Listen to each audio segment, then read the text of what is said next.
Now we are. Okay. So we've all grown up with going to class in elementary school. It's a traditional class, right? And then lately we've been hearing about these online classes and courses and schools that you can take from your house, and it's flexible and they work for you, or they work for people or students.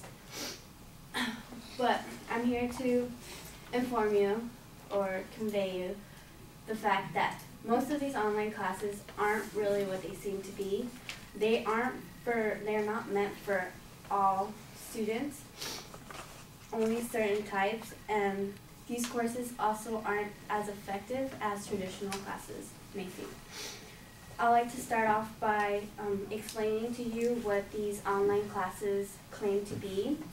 Next, I would like to talk to you about some of the students that take these classes and succeed in these classes.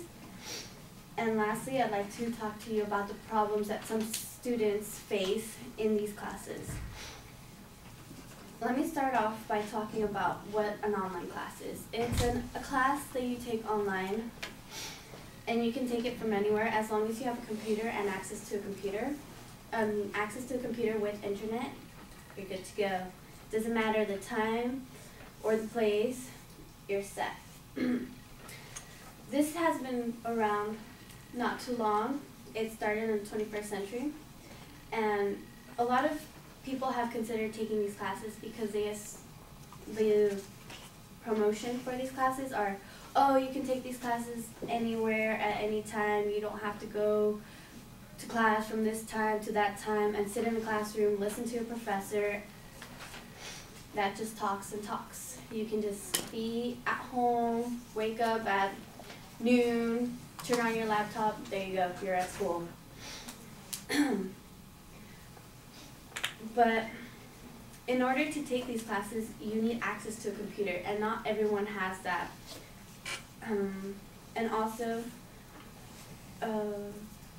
not a lot of people have the time or put it off to the side because these classes are so flexible that you can do it whenever you choose.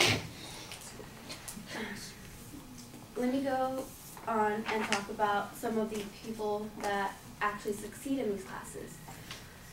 There's two types of students. There's students that are motivated, that are determined, that are responsible, that do everything on time, which we know as nerds or geeks. I don't know what you call them.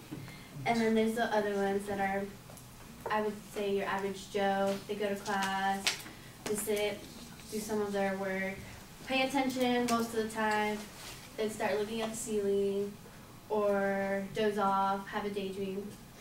I'm not saying everyone's like that, but most of us are. I know. Raise your hand if you've done that in this class today. Exactly. Right now? You're probably doing it right now.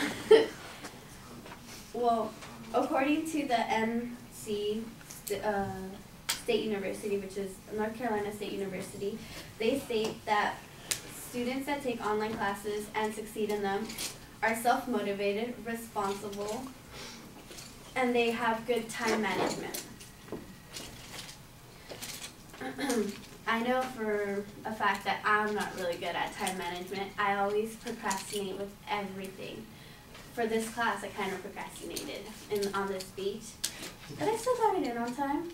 That doesn't always work with online classes, because let me talk about some of the flaws that these online classes have. Online classes are not always reliable.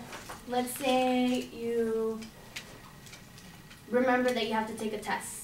So you jump on the computer, you turn on your computer, you go on the internet, and then your internet is down. What do you do then? You pretty much can't do anything. You can run to a friend's house and lives across the street, ask them to borrow their computer, or you can jump in your car, drive all the way to the library. They're not reliable. They're not 100% reliable. But if you were in a class, you come in, show up on time. You might show up a little bit late. That's acceptable. You can still take your test, but it's guaranteed that you're going to take your test. But if you were doing it online, there's no guarantee that you will succeed in that class. And also, some of the, like I said, most of us are I can't pronounce the word now. Procrastinators. We don't like to do things on time, especially when we know that we have we get to choose when we do it. That's when we put it off more to the side. I know I would do that on our class. That's one of the reasons why I wouldn't take it. So I hope with the information that I'm giving you today, you think twice before taking an online class.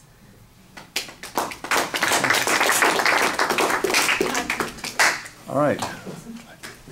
Okay, thank you. And let's see, that's Alyssa? Want to give your 5 cents worth of it? You seem, I know you're sick, but you seem like kind of like just jumping around a lot on it. Like you would start talking on one thing and you go, oh, wait a minute, and you switch it to another thing, so it's kind of hard to follow all the time. But I mean, you didn't seem nervous up there. You moved around. You did your hand gestures. You actually put the paper down, so you didn't need it anymore. But when you had it, you were like crinkling it up and like looking at it and stuff like that. So that's it. Okay. I think you had a good structure to here. Maybe what you could do, and you know, I think you did say this a little bit towards the end, is if you've got problem areas, you could maybe share more examples. And I'm just kind of curious, how is there anything that's here in a classroom that you don't get, you know, online? I mean, I think we've all done stuff online. Remembered. Oh, what? Oh. I was going to talk about, sorry, I totally skipped through it, communication. And how online you don't get to communicate with others or interact, and that affects you in your social life. And, I totally forgot. Oh, it's okay. It's okay. It's okay.